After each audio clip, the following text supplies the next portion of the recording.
तर आपण फुलंब्री मतदारसंघातून इच्छुक आहे आणि तुमची मेहनत पण आहे. लोकसभेला तुम्ही भराभरावर कल्याण काळे यांना मतदान करून घेतलेलं होतं. काय सांगणार आज तुम्ही आढावा बैठकीमध्ये वरिष्ठांना भेटता? वरिष्ठ रमेशजी चिन्नीथाला नाही भेटलो. आमचे प्रदेशचे तडफदार अध्यक्ष नाना पटोलेजींना भेटलो. त्यांना सविस्तर चर्चा झाली, मुंबईलाही झाली, इथेही झाली. आणि त्या चर्चेमध्ये त्यांना हे सांगितलं की जे लोक काँग्रेसच्या बरोबर निष्ठेने काम करतायत, निष्ठेने राहिलेले आहेत आणि जे लोक पार्टीच्या बरोबर कायम राहतील अशा लोकांना आपण उमेदवारी दिली पाहिजे. आणि दुसरी गोष्ट अशी आहे की मी 1991ला उमेदवारी लोकसभेची मला राजीव गांधींनी दिली होती. ते स्वतः पब्लिक मीटिंगला आले होते. पण दुर्दैवानं स्थानिक पातळीवरील काँग्रेस पक्षाचाच उमेदवार दुसऱ्या पार्टीकडून उभा राहिल्यामुळं, जनता दलाकडून उभं राहिल्यामुळं आपली डिफीट झाली. जर त्यावेळेस इतके चांगलं वातावरण होतं की जर मी त्यावेळेस लोकसभेला निवडून आलो असतो तर निश्चितपणे आज सगळ्यात या ठिकाणी विरोधी पक्ष दिसला नसता, फक्त काँग्रेस राहिले असते. त्याचं कारण असं आहे की संजयजी असतानापासून 1978ला मी युनिव्हर्सिटीचा प्रेसिडेंट होतो. नंतर 1980ला पूर्ण 8 जिल्ह्याचे जे प्रतिनिधी असतात त्यातून माझी चेअरमन निवड झाली स्टुडंट काउन्सिलला. अशी जवळपास 15-16 वर्ष कंटिन्युअस विद्यापीठामध्ये काँग्रेसचा झेंडा फडकवत राहिलो आम्ही. युनिव्हर्सिटीच्या माध्यमातून, युवक काँग्रेसच्या माध्यमातून.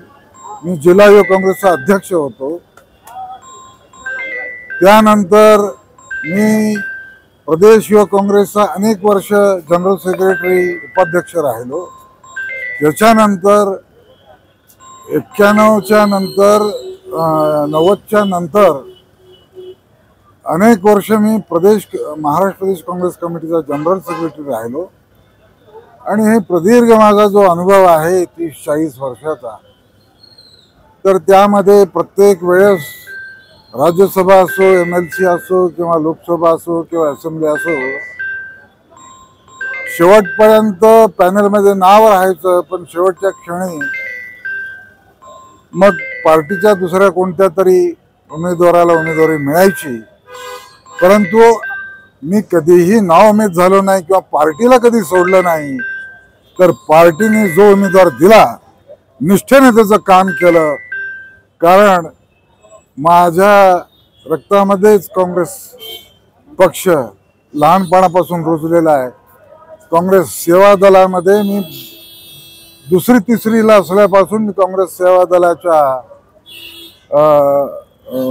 आपलं काँग्रेस सेवा दलाचं विद्यार्थ्यांचं, लहान विद्यार्थ्यांचं, मोठ्या विद्यार्थ्यांचं एक संघटन होतं आणि तिथं खेळ चालायचे.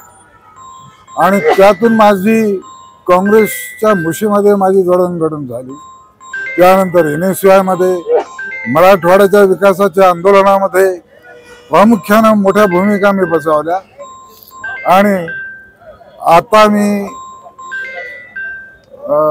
ह्यावेळेसही मी तिकीट मागितलं होतं. एक तर लोकसभेचं औरंगाबादचं तिकीट, छत्रपती संभाजीनगरचं किंवा जालना लोकसभा मतदारसंघाचं, दोन्हीपैकी इकडं जर ते अलायन्समध्ये सोडलं तर मला जालनामध्ये द्या असंही मागितलं होतं. परंतु पक्षानं काळेसाहेबांना उमेदवारी दिली.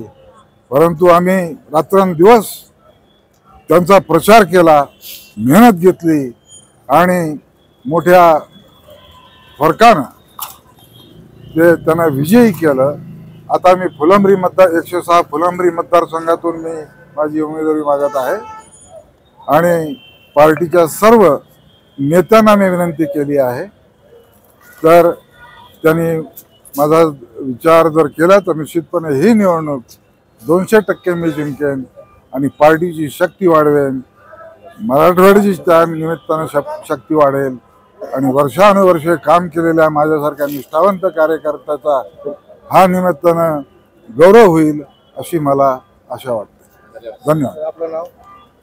मी प्राध्यापक मोहन देशमुख,